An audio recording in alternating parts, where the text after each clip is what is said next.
l'Alliance biblique française présente le podcast Au commencement, le podcast qui donne envie de partir à la découverte de la grande histoire biblique. Si vous l'appréciez, n'hésitez pas à le soutenir avec vos dons en suivant le lien dans la description de cet épisode. Aujourd'hui, nous partons à la rencontre d'un homme qui ne se laisse pas impressionner par les puissants, tout en manifestant le courage de rester en relation avec eux. Cet homme, Ésaïe, est l'un des plus grands prophètes bibliques de tous les temps. L'histoire d'Ésaïe nous est relatée dans le livre qui porte son nom et qui est le plus long de toute la Bible.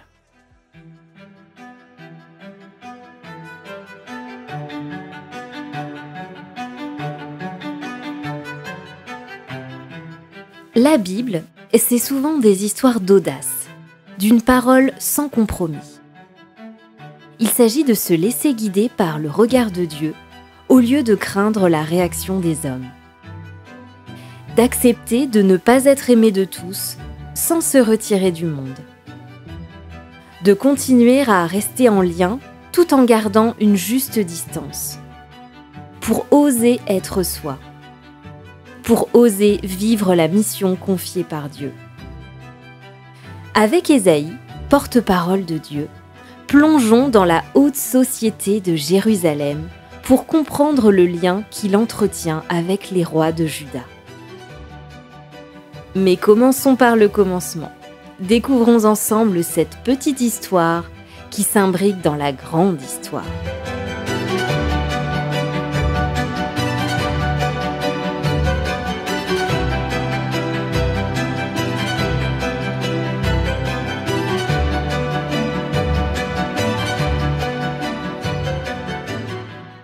Lentement, le prophète monte les marches du palais royal. La bâtisse est imposante, magnifique. Pas étonnant que 13 années aient été nécessaires pour le construire.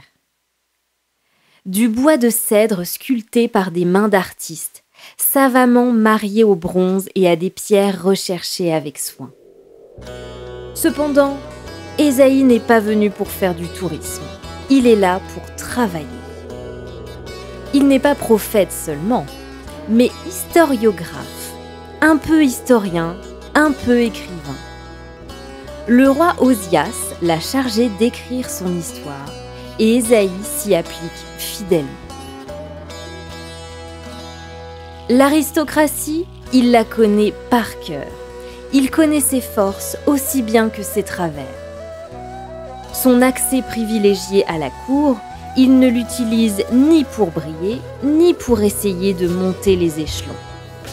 Au contraire, Ésaïe ose questionner avec véhémence les responsables politiques et religieux, leur train de vie insouciant et leur religion de façade. Ésaïe n'est pas achetable.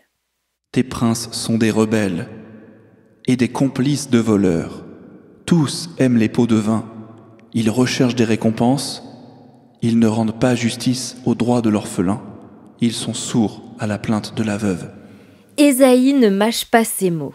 Ménager les sentiments des responsables politiques et religieux ne fait pas partie de son programme. L'encre de sa vie n'est pas l'approbation des grands, mais sa relation au Dieu vivant, puissant et tendre à la fois, qu'il sait capable d'intervenir dans l'histoire de l'humanité. En 40 ans, Ésaïe en a vu des rois monter et descendre du trône. Le roi Osias, son fils Yotam, succédé par Akaz, puis Ézéchias. Quelle fluctuation dans la royauté d'un côté et quelle stabilité dans le ministère prophétique de l'autre. Et quelle consécration! Ésaïe est prophète, porte-parole de Dieu dans tout ce qu'il fait, jusque dans son intimité. Pour preuve, le choix des prénoms de ses fils. Il est en effet marié et a au moins 2 fils, auxquels il donne des prénoms surprenants. L'un des 2 s'appelle Shear-Yashub, ce qui signifie « un reste reviendra ». Une manière d'annoncer que malgré les déportations que le prophète annonce inéluctables, Dieu fera revenir son peuple sur la terre promise au Père. Jour après jour, en côtoyant son fils, Ésaïe se rappelle la douloureuse perspective de l'exil, mais aussi la promesse de Dieu de restaurer, de soigner, de créer du nouveau. De toute urgence, le roi Akaz a besoin d'entendre ces avertissements, comme ses promesses.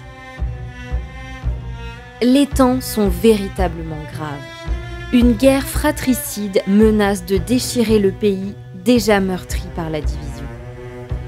Israël, en la personne de son roi Réka, a fait l'impensable, une alliance avec le roi Récin de Syrie. Ensemble, ils se croient assez forts pour s'opposer à la puissante Assyrie, royaume montant du moment. Déjà, ils viennent d'établir leur camp aux portes du royaume du Sud, dans le but de le forcer à rejoindre leur coalition. Quelle honte de faire la guerre à ses propres frères par peur d'un plus grand que soi. Oui, la menace est bien réelle. Akaz, le roi de Juda, se prépare au pire. Il inspecte le réservoir d'eau, susceptible d'allonger la survie de la ville en cas de siège. C'est à ce moment-là qu'Ésaïe vient à sa rencontre, chargé d'un message osé. Attention, garde ton calme, n'aie pas peur et ne te laisse pas intimider par la brûlante colère de ces deux rois. Ce ne sont que deux bouts de tison fumant. Vous ne tiendrez qu'en vous tenant au Seigneur. Dieu assure au roi qu'il est au contrôle. Ces rois qui viennent l'attaquer ne règnent que sur un pays. Ils ne sont pas éternels. Ils passeront. Dieu, quant à lui, règne sur tout l'univers. Il vaut la peine de mettre sa confiance en lui. Le prophète n'est pas venu seul pour rassurer le roi apeuré. Sur ordre de Dieu, son fils, Shear-Yashub, rappel ambulant de la fidélité de Dieu, l'accompagne. Mais le roi n'est pas d'humeur à considérer ces signes. Même quand Dieu lui offre la possibilité d'en demander, il refuse. Demander de l'aide à l'Assyrie et adorer ses dieux lui semble plus sûr, plus sécurisant. Une façon peut-être de se sentir actif, plus entreprenant, plutôt que de faire simplement confiance à Dieu. Une décision qui le fait s'éloigner toujours plus de Dieu, lui et le peuple sur lequel il règne. Il décide même de fermer le temple, symptôme révélateur de l'avancement inquiétant du mal spirituel qui ronge le peuple. Tout n'est pas encore perdu. En effet, sous Ézéchias, fils d'Akaz, le vent tourne enfin.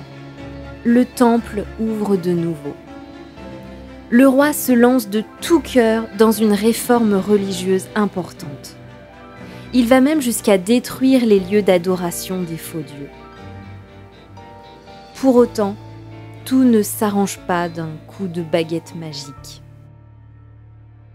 C'est même un des jours les plus noirs de la vie d'Ézéchias. Avec la dernière énergie qui lui reste, il déchire ses vêtements en signe de profonde détresse et va au seul endroit où il espère trouver un secours. La maison du Seigneur, le temple de Dieu. Au plus profond de lui, il sait que seul Dieu est assez puissant pour sauver Jérusalem de la main de la Syrie, venu pour assiéger la capitale du royaume de Juda. Venu pour insulter non pas ses habitants seulement, mais Dieu lui-même. C'est ainsi que le roi assyrien Sennachérib veut punir sévèrement Ézéchias pour avoir rompu le lien de dépendance qui l'unissait à son royaume puissant, se croyant même tout puissant. Pendant que le roi monte au temple, ses messagers accourent vers Ésaïe. La peur leur serre la gorge. Ils arrivent transpirants, essoufflés. Dans leur voix, on entend l'immense humiliation ressentie, mais aussi une faible lueur d'espoir. Dieu peut encore intervenir. Leur demande se fait pressante. Fais monter une prière en faveur de ce qui reste de son peuple. La réponse arrive aussitôt. Vous parlerez ainsi à votre maître. Voici ce que déclare le Seigneur. Tu as entendu les officiers du roi d'Assyrie m'insulter. N'aie pas peur de ce qu'ils ont dit. Le roi recevra une nouvelle. Je lui inspirerai alors l'idée de retourner dans son pays. Et là, je le ferai mourir assassiné. N'aie pas peur. Le conseil le plus répété de toute la Bible. C'est le même message que son père, le roi Akaz, avait reçu en son temps. Dieu est plus grand que toutes les menaces. Confie-toi en lui. L'appel est urgent, pressant. Dieu n'est pas à court de solutions. Même ce roi agressif et son armée redoutable n'échapperont pas à son pouvoir. Oui, la délivrance est miraculeuse, spectaculaire, mystérieuse. 185 000 hommes morts en une nuit par la main de l'ange du Seigneur. Jérusalem est sauvée et la victoire est à Dieu seul.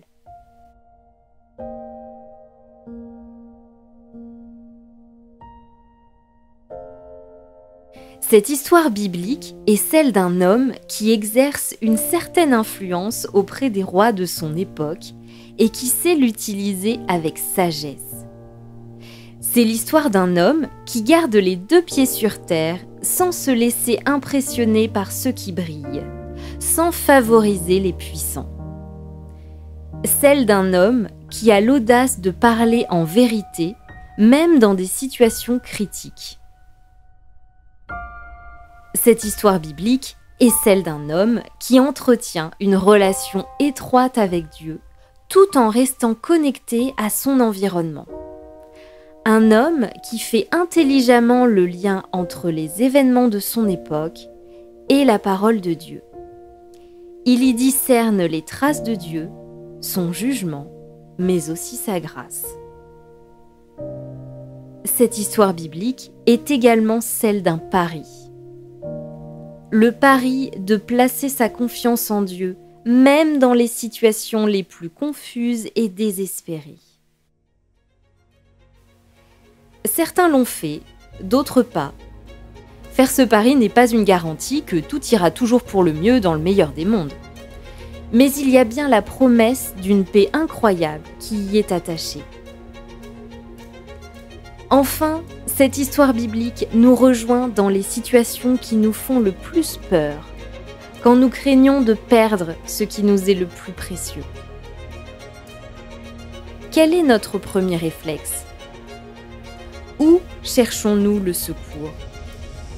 Peu importe notre statut social, nos réussites et réalisations, l'histoire d'Ésaïe nous encourage à trouver refuge auprès de Dieu, qui ne nous laissera jamais tomber. Elle est un appel au courage, à la vérité et à la confiance fidèle en un Dieu qui sauve.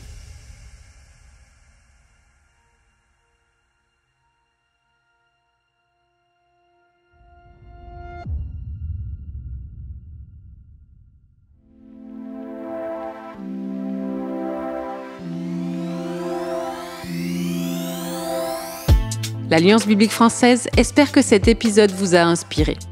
Si vous l'avez apprécié, n'hésitez pas à le soutenir avec vos dons en suivant le lien mis à votre disposition dans le descriptif de ce podcast. Retrouvez l'Alliance biblique française sur son site web, sa chaîne YouTube, Facebook, Instagram et sur les plateformes d'écoute comme Spotify, Google, Apple et Deezer.